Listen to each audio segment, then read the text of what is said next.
Hi friends, how are you. आप लोग कैसे हैं। आज का हमारा वीडियो जैसा कि आप लोगों ने थंबनेल देखा ही होगा, इसमें हम चर्चा करेंगे राष्ट्रपति और उससे रिलेटेड जितने भी हमारे इम्पोर्टेंट आर्टिकल हैं जो एग्ज़ाम्स में पूछे जाते हैं, इन सब को हम आज के इस वीडियो में कवर करेंगे। तो बिना देरी किए हुए हम जल्दी से अपने इस वीडियो को स्टार्ट करते हैं। सबसे पहले अगर हम देखें कि राष्ट्रपति हमारे किस भाग में आता है, तो ये आता है हमारे भाग 5 में। भाग 5 में और संघ, यानी पीडीएफ आपका हिंदी में ही है लेकिन मैं इंग्लिश में आप लोगों को बताते हुए चलूँगा। पार्ट 5 के यूनियन में आता है। किसमें? कार्यपालिका में। कार्यपालिका यानी एग्जीक्यूटिव में। एग्जीक्यूटिव में हमारा आता है।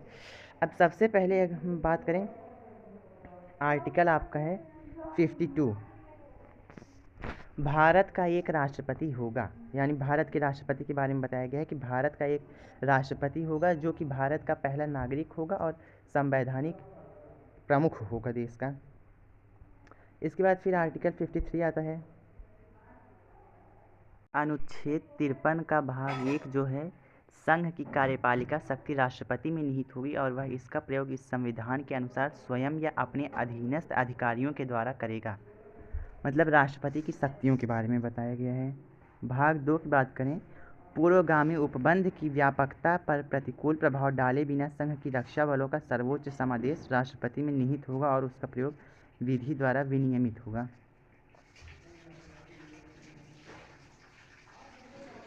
इसके बाद भाग 3 उतना महत्वपूर्ण नहीं है। आर्टिकल 54 पे आते हैं, राष्ट्रपति का निर्वाचन।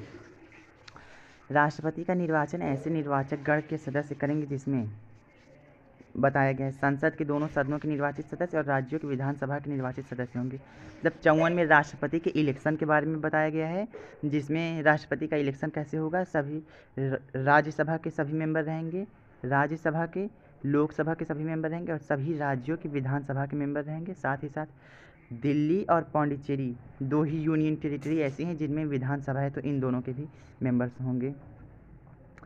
स्पष्टीकरण में आगे देखिए, इस अनुच्छेद में अनुच्छेद 55 में राज्य के अंतर्गत दिल्ली राष्ट्रीय राजधानी राज्य क्षेत्र और पांडिचेरी संघ राज्य क्षेत्र है। जैसा बताया ना, इन दोनों की भी विधानसभाएं वहाँ पे रहेंगी। आर्टिकल 55 की बात करते हैं।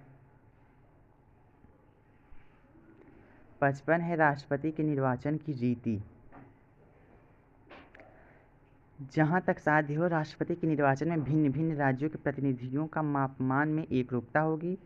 55(2) राज्यों में आपस में ऐसी एकरूपता तथा समस्त राज्यों और संघ में समतुल्यता प्राप्त करने के लिए संसद में प्रत्येक राज्य की विधानसभा का प्रत्येक निर्वाचन सदस्य ऐसे निर्वाचन में जितने मत देने का हकदार है उनकी संख्या निम्नलिखित रीति के अवधारित की जाएगी। जैसे राष्ट्रपति की इलेक्शन होते हैं, मान लीजिए कोई 2 या 3 लोग लड़ रहे हैं, तो नॉर्मल इलेक्शन होता है, आप किसी एक को वोट देंगे, लेकिन उसमें होता है किसी को 2 वोट दे रहे हैं, इनको हम 3 वोट दे रहे हैं, इनको हम 1 वोट दे रहे हैं। फिर अगला आया, पहले वाले को 1 वोट दिया, दूसरे वाले को 3 वोट दिया, तीसरे वाले को 2 वोट दिया, तो ऐसे सबको वोट वहाँ पर दिया जाता है। इसके बाद फिर हमारा अगला आर्टिकल आता है 56। 56 है राष्ट्रपति की पदावधि। सरल शब्दों में मतलब कि राष्ट्रपति कब तक अपने पद पर बना रहेगा। राष्ट्रपति अपने पद ग्रहण की तारीख से 5 वर्ष की अवधि तक पद धारण करेगा। अगर बीच में कोई बाधा या विघ्न नहीं आता है तो वो 5 साल तक बना रहेगा। राष्ट्रपति उपराष्ट्रपति को संबोधित अपने हस्ताक्षर सहित लेख द्वारा अपना पद त्याग सकेगा। मतलब अगर राष्ट्रपति को अपना इस्तीफा देना होगा तो वो उपराष्ट्रपति को देगा और उपराष्ट्रपति राष्ट्रपति को देते हैं। संविधान का अतिक्रमण करने पर राष्ट्रपति को अनुच्छेद 61 पर उपबंधित रीति से चलाए गए महाभियोग द्वारा हटाया जा सकेगा। राष्ट्रपति को हटाने की रीति है ये, महाभियोग लगाया जाता है। ये आगे अभी आएगा आर्टिकल। राष्ट्रपति अपने पद की अवधि समाप्त हो जाने पर भी तब तक पद धारण करता रहेगा जब तक उसका उत्तराधिकारी अपने पद पर नहीं आ जाता है। मतलब कि राष्ट्रपति का टाइम पीरियड ख़त्म हो गया है, उसके बाद भी वो राष्ट्रपति रहेगा। जब तक नया राष्ट्रपति शपथ ना ले ले तब तक वह राष्ट्रपति रहेगा। आर्टिकल 57 पुनर्निर्वाचन की रीति या पुनर्निर्वाचन के लिए पात्रता योग्यता। मतलब कि दोबारा इलेक्शन।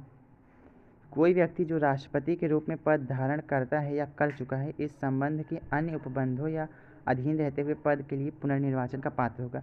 मतलब ऐसा ज़रूरी नहीं है कि एक ही व्यक्ति है तो वो एक बार राष्ट्रपति बन गया, दोबारा नहीं बनेगा। वो कितनी भी बार बन सकता है राष्ट्रपति।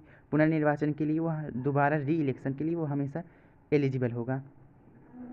आर्टिकल 58 की बात करें, राष्ट्रपति निर्वाचन की क्वालिफिकेशंस क्या क्या हैं। अहर्ताएँ का मतलब होता है क्वालिफिकेशंस। कोई व्यक्ति राष्ट्रपति निर्वाचन होने का पात्र तभी होगा, पहला, वह भारत का नागरिक हो, be a citizen of India, 35 वर्ष की आयु पूरा कर चुका हो, 35 ईयर एज कंप्लीट होनी चाहिए। राष्ट्रपति, उपराष्ट्रपति और गवर्नर, इन तीनों के लिए अगर हम एज की बात करें तो 35 ईयर एज लगता है। लोकसभा का सदस्य निर्वाचित होने के लिए अहिर्थ हो, मतलब कि लोकसभा में कैंडिडेट बनने के वो योग्य हो, कैपेबल हो कि वो लोकसभा में भी बन सकता है मेंबर। जब 35 साल का है तो लोकसभा में आसानी से बन सकता है, लोकसभा में 25 साल ही चाहिए, तो राष्ट्रपति वो बन सकता है। इसके बाद कोई व्यक्ति जो भारत सरकार के किसी राज्य की सरकार के अधीन अथवा उक्त राज्य सरकारों में से किसी के नियंत्रण में किसी स्थानीय या अन्य प्राधिकारी के अधीन कोई लाभ का पद धारण करता है, राष्ट्रपति निर्वाचन होने का पात्र नहीं होगा।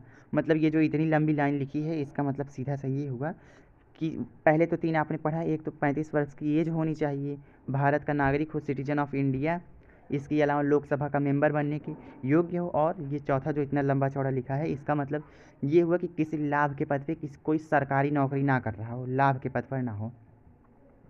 इसके बाद अब हमारा आर्टिकल 59 आता है, राष्ट्रपति पद के लिए शर्तें क्या क्या हैं। अब हम देखते हैं, राष्ट्रपति संसद के किसी सदन या किसी राज्य के विधानमंडल के किसी सदन का सदस्य नहीं होगा। यदि संसद के किसी सदन या किसी राज्य के विधानमंडल के किसी सदन का कोई सदस्य राष्ट्रपति निर्वाचित हो जाता है तो यह समझा जाएगा कि उसने उस सदन में अपना स्थान राष्ट्रपति के रूप में अपने पद ग्रहण की तारीख से रिक्त कर दिया है। राष्ट्रपति अन्य कोई लाभ का पद धारण नहीं करेगा, जैसा कि अभी पिछले वाले उसके क्वालिफिकेशंस में बताया गया। और इसका राष्ट्रपति बिना किराया दिए अपने शासकीय निवासों के उपयोग का हकदार होगा। ऐसी उपलब्धियां, भत्ते और विशेषाधिकारों का भी जो संसद विधि द्वारा अवधारित करे और जब तक इस निमित्त इस प्रकार उपबंध नहीं किया जाता है तब तक ऐसी उपलब्धियों, भत्तों और विशेषाधिकारों का जो दूसरी अनुसूची में विनिर्दिष्ट हैं हकदार होगा। राष्ट्रपति की उपलब्धियां और भत्ते उसकी पदावधि के दौरान कम नहीं किए जाएंगे। इसका मतलब कि राष्ट्रपति जो है वो संसद के किसी भी सदन का मेंबर नहीं होगा, चाहे वो लोकसभा हो चाहे राज्यसभा हो। ये शर्तें रहेंगी उसकी, वो कोई लाभ के पद पर ना हो, जैसा कि अभी बताए किसी सरकारी पोस्ट पे ना हो, उसको जो आवास मिलेगा वो बिना किराए दिए उसमें रहेगा, और उसके पद के दौरान जो उसको वेतन मिलता है, सैलरी, इमोलमेंट, उन सब में कोई कमी नहीं की जाएगी। आर्टिकल 60 शपथ।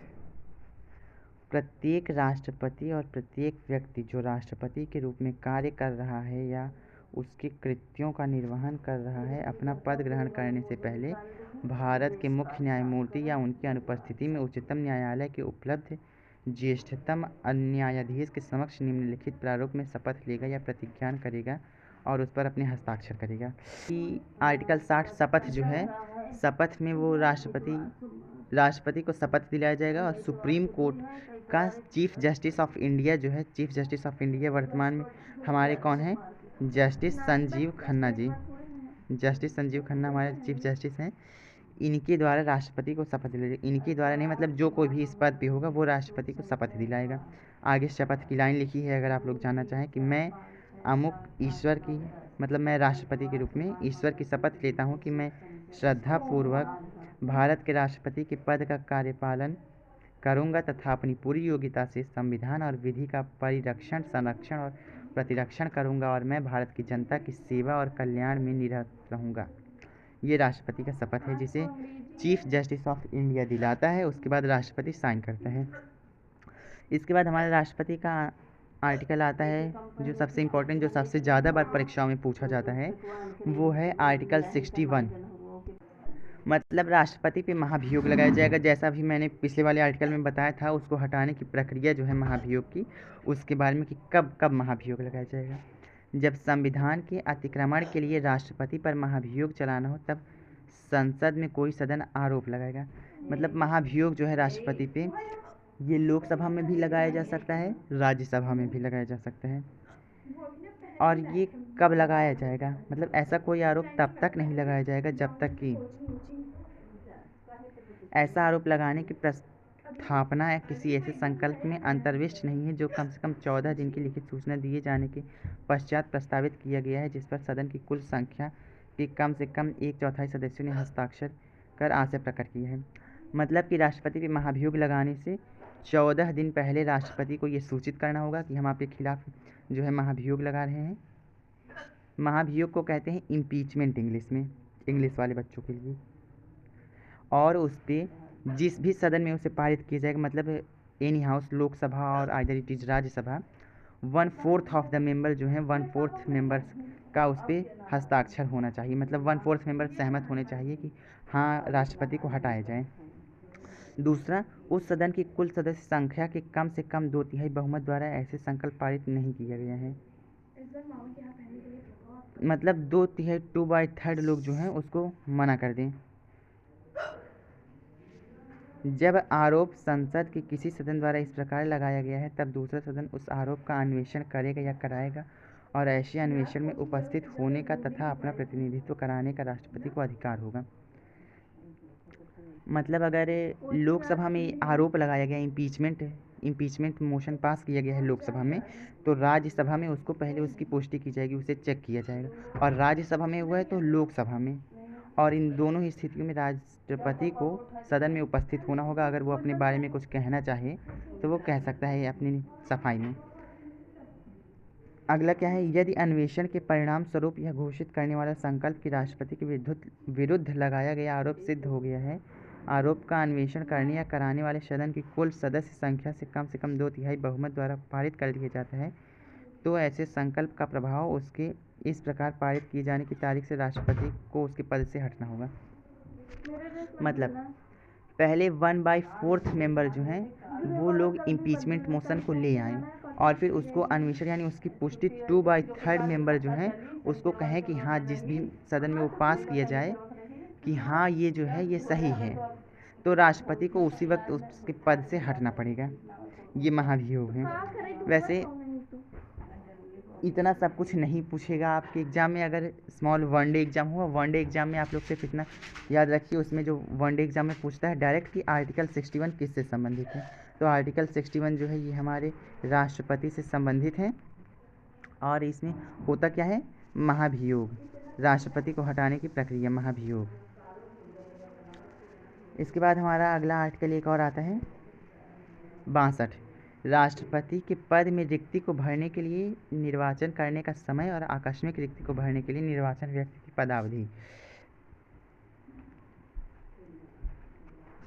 मतलब राष्ट्रपति को कब इलेक्ट किया जाएगा, और अगर बीच में ही राष्ट्रपति जो है वो मर जा रहा है या पदत्याग कर दे रहा है, इस्तीफा दे रहा है, तो उस वक्त कैसे उसके पद को भरा जाएगा, ये आर्टिकल 62 में है। इसके बाद भारत के उपराष्ट्रपति हैं, उनको हम नेक्स्ट लेक्चर में कवर करेंगे। आई होप आपको वीडियो अच्छा लगा होगा। आप लोग चैनल को लाइक सब्सक्राइब करें और बेल आइकन ज़रूर प्रेस करें।